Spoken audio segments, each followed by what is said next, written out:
Professeur Clotilde Chantal Alela, maître de conférence à l'université Omar Bongo du Gabon. Je suis là pour la réunion des experts de la 33e session ordinaire du Conseil des ministres du CAMES. Voilà. Mon cursus, il est un cursus simple, donc titulaire d'un doctorat en littérature hispano-américaine, d'une licence en langue et culture portugaise et d'un diplôme universitaire en théorie littéraire. Et enseignante-chercheur donc à l'université Omar Bongo et directrice générale de l'Institut universitaire des sciences de l'organisation du Gabon. Voilà, ainsi présenté succinctement voilà, ma personne. Par rapport à votre carrière, ce que vous avez réussi, quelle est votre fierté dans tout ce que vous avez faire dans votre carrière? Déjà, en tant que femme, ma fierté, c'est d'avoir réussi mes études, c'est d'avoir eu une bonne éducation qui m'a permis d'aller au bout de mes objectifs. Réussir ces études en tant que femme, c'est déjà un challenge dans un milieu qui peut être entravé par des obstacles, les obstacles de la maternité, les obstacles de tous bords, sur un plan purement social. Mais on ne doit pas le prendre comme un obstacle parce que c'est au contraire des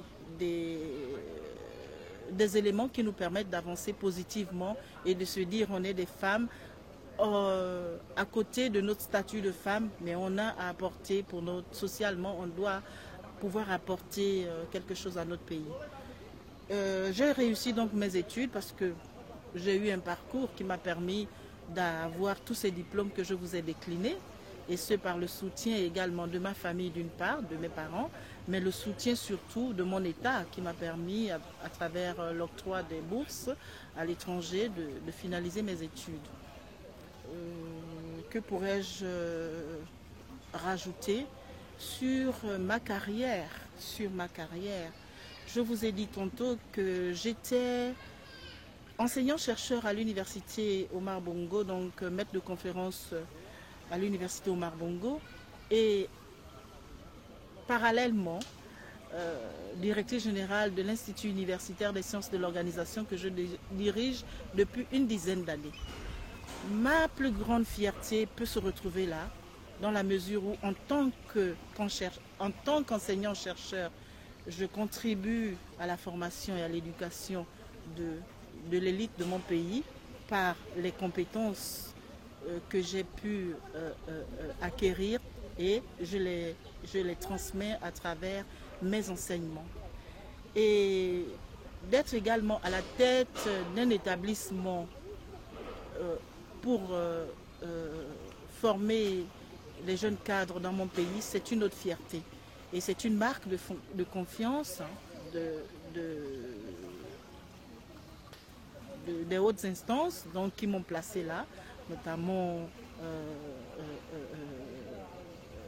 le président de la République, mon ministre de tutelle qui m'ont mise à la tête de cet établissement. Alors parler de l'expérience en tant qu'universitaire et établir une relation avec ce que je viens de vivre ici. Ces travaux sur la réunion des experts des experts de la 33e session ordinaire du CAMES ont été riches, ont été d'une grande richesse scientifiquement, d'une grande richesse humainement et d'une grande richesse sur un plan culturel. Scientifiquement, pourquoi? Parce que ça m'a permis, moi, pour la première fois, de me rendre compte des intérêts du CAMES pour le système universitaire africain. Et les pays membres, qui sont 19 pays membres d'Afrique de l'Ouest, l'Afrique centrale et puis Madagascar. Je pense que nous avons beaucoup appris. Nous avons beaucoup appris parce qu'on a pu toucher du doigt les problèmes que connaissent nos pays sur le plan universitaire et sur le plan scientifique. Et également mesurer l'importance et l'implication de cet organe qui est le CAMES pour contribuer au développement du système universitaire de nos États. Le Sénégal me paraît avoir une grande expérience, être un pays avant-gardiste sur le plan universitaire. On ne peut pas aujourd'hui le nier. Nous avons eu la preuve de son expérience. On nous a présenté son expérience, l'état d'avancement au niveau des réformes universitaires.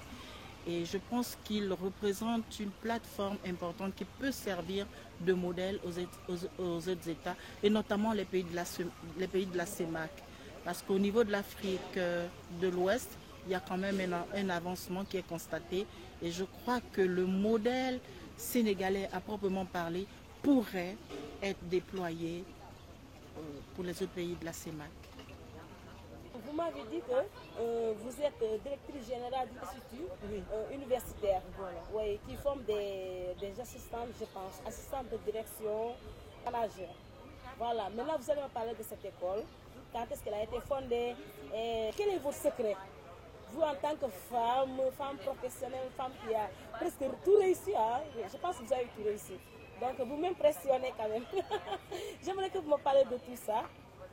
Je vais vous parler donc de mon expérience en tant que directrice générale d'un institut universitaire, donc responsable d'établissement.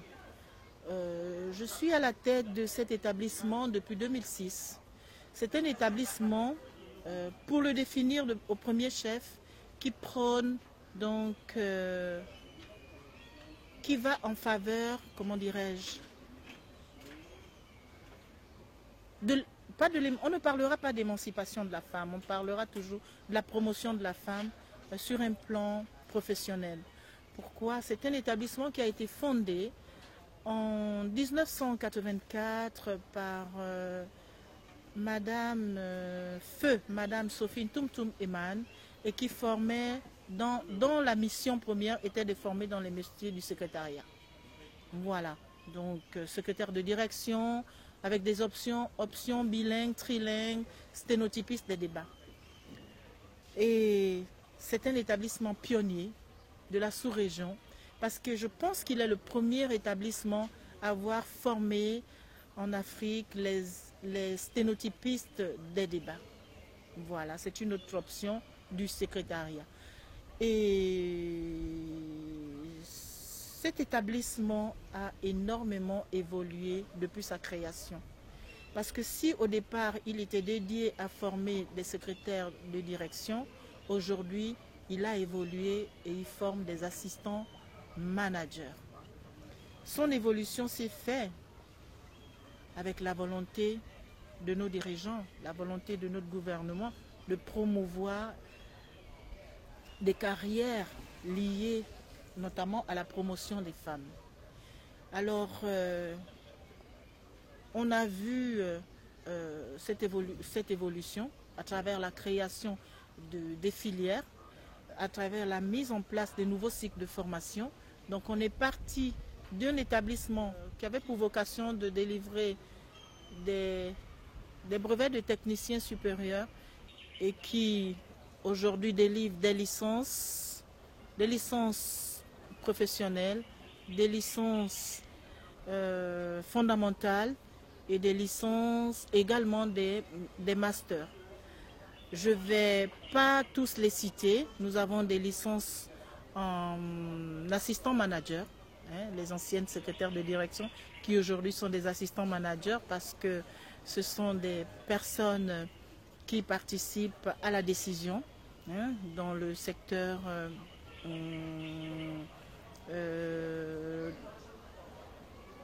privé et public, et qui ne se contentent plus d'une saisie simple du courrier ou des lettres ou de dactylographier, mais qui ont une part importante dans l'organisation d'une entreprise ou d'une administration publique. Il y a également des masters en ressources humaines. On a également des masters en gestion des organisations. On a également une formation en archiviste, en sciences et techniques documentaires, également en information et communication. Donc vous voyez que cette école qui à la base était destinée à un métier noble, hein, parce que aucune administration ne saurait se passer d'une secrétaire de direction, hein, a vu évoluer positivement sa formation en faveur des femmes d'une part, mais également en intégrant les hommes, également les jeunes hommes, dans la formation. Voilà, je pense que c'est un établissement qui, aujourd'hui, a sa place dans le système universitaire gabonais et qui pourrait même... on pourrait même établir des partenariats avec des établissements au Sénégal et dans la sous-région qui travaillent dans le même secteur. C'est un établissement qui forme uniquement des femmes ou bien les hommes aussi sont... Les hommes ont été intégrés. Les femmes, nous ne sommes pas sectaires. On s'est ouvert parce que nous ne sommes pas dans cette dynamique où on doit isoler l'homme de la femme. Nous pensons qu'on doit tous travailler ensemble pour contribuer au développement de nos pays. Voilà. Nous avons beaucoup à apporter. Maintenant, j'aimerais savoir, au-delà de votre position de femme, professeur, chercheur, enseignante à l'Université de Gabon, directrice générale et autres, quelles sont vos activités extra-professionnelles et quelles sont vos passions? Écoutez, en tant que femme, je pense que le premier rôle d'une femme, on ne va pas aller contre la tradition, est déjà de se consacrer à son foyer, de s'investir pour l'éducation de ses enfants. Et ça, j'essaye de le faire au mieux, d'accompagner mes enfants, de soutenir mon mari qui également a des responsabilités importantes. Et j'ai des passions. Il peut m'arriver de faire du jardinage à mes heures perdues. Je suis passionnée de musique, je suis passionnée de chant et je peux me prendre un peu de temps pour faire du sport et voilà, et faire de la cuisine par exemple, pourquoi pas. Maintenant, par rapport au CAMES, Oui. quelles sont vos attentes, quelles sont vos suggestions pour rehausser le niveau d'enseignement supérieur, Oui. mais aussi pour aider les jeunes chercheurs à avancer dans ce qu'ils font, mais aussi pour faire intérêt chez la recherche aujourd'hui. Pour que les gens ne se limitent pas juste au master, pour que les gens tombent amoureux de la recherche. D'accord. Et qu'ils ne s'attendent pas à s'enrichir dans ce domaine. Écoutez, moi je vous parlais tantôt du Sénégal comme étant l'un des pays phares en ce moment dans le domaine de la recherche et dans le domaine du développement de nos universités. Je crois qu'en parlant de motivation, son Excellence, Monsieur le Président Macky Sall, vient d'octroyer un fonds, hein, un fonds de soutien d'une valeur de 500 millions au CAMES qui va dans ce sens, qui est celui d'encourager la recherche, d'encourager les activités liées donc au système universitaire. En parlant de recherche à proprement parler, je pense pas, on ne peut pas dire que l'Afrique n'a rien fait. Toutes ces personnes qui se sont réunies aujourd'hui sont pendant 2 jours de travaux, pendant ces jours de travaux, depuis du 2 au 6 mai, sont des personnes très outillées. C'est des professeurs de renom qui, s'ils ne sont pas connus ailleurs, mais qui ont beaucoup œuvré pour leur pays. D'accord? Donc, il y a déjà ce fonds d'aide qui a pour mission de soutenir les actions du CAMES, de contribuer à la recherche scientifique et aux innovations. Au Sénégal, je ne sais pas trop quelle est la proportion de femmes au sein des universités, mais je crois qu'il y a un engouement qui se fait et beaucoup voudraient accéder à des grades. Donc la mise en place déjà, la politique du CAMES qui est de pousser les gens à accéder à un grade supérieur, en partant du grade de maître assistant ou d'attaché de recherche, de maître de conférence, professeur titulaire, est déjà une émulation en tant que telle. Donc les femmes ne sont pas du reste. Il y a des moyens qui sont mis là. On est tout en compétition pour pouvoir accéder à ces grades-là. Les femmes y arriveront. Nous en sommes les exemples. Beaucoup l'ont été avant nous, hein, et beaucoup le deviendront. Et pensez-vous qu'un jour viendra, une femme sera présidente du Gabon? Et pourquoi pas? Et pourquoi pas? On parle de parité, on parle de décennie de la femme au Gabon, c'est très d'actualité en ce moment. Je pense que monsieur le ministre de l'Enseignement supérieur accorde une part importante à la promotion de la femme également au Sénégal. Donc si une femme accède à des hauts diplômes, accède à des grades plus élevés, elle pourra également briguer le poste de secrétaire général du CAMES. On a vu des femmes qui ont été présidentes de la République. Alors c'est une institution. Pourquoi une femme ne serait pas... On a la même intelligence et donc on doit être valorisé à tous les niveaux. Je crois, j'ai confiance. Et au sens terrain du terme, nous sommes faites pour porter le monde. On peut le porter à tous les niveaux. Et quel est votre message pour le monde de la fête? Le message que vous lancez pour la droit des femmes? C'est de les inviter à s'intéresser à la recherche scientifique. La femme ne doit plus être celle-là qui se contente des petits métiers.